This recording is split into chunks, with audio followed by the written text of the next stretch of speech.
insya-Allah. Dia risau kalau Allah suspend kita, kalau manusia suspend tak ada masalah kan. Benar.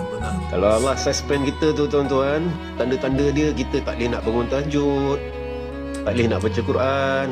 Walaupun hari-hari Allah bagi makan, hari-hari Allah bagi kita pakai baju, tapi tanda-tanda Allah suspended kita. Kalau macam kita kat sekolah suspended, tak boleh pergi sekolah kan.